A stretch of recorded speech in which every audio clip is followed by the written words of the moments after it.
Hello everyone, so আজকে আমি বানাবো হচ্ছে পারফেক্ট ফুচকা। আর এটা আমি বাসায় বানিয়েছি।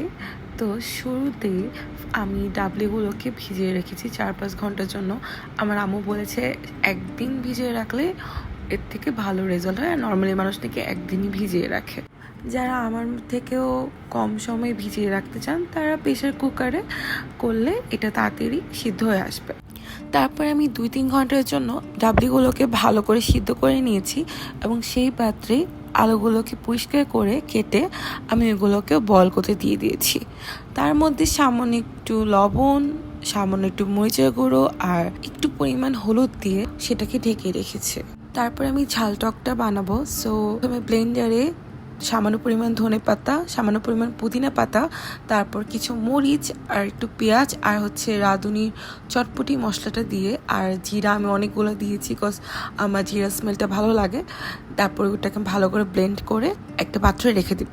তারপর আমি তেঁতুল নিয়ে তেঁতুলের ভিতর পানি দিয়ে ভালো করে হাত দিয়ে ঘষে তেঁতুলের যে রসটা সেটা বের করব আর তেঁতুলের সিডগুলো আমরা ফেলে দিব।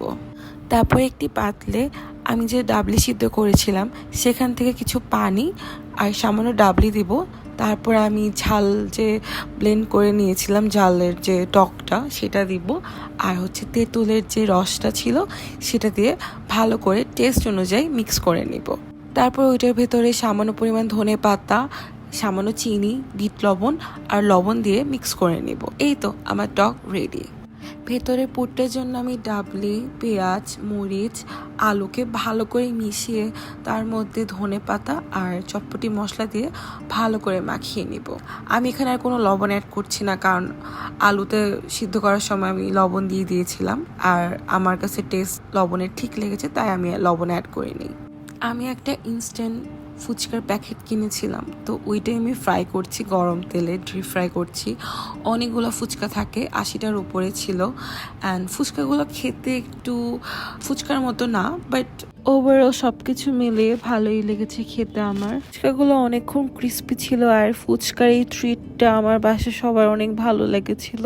আজকের জন্য এতটুকুই। আল্লাহ হাফেজ।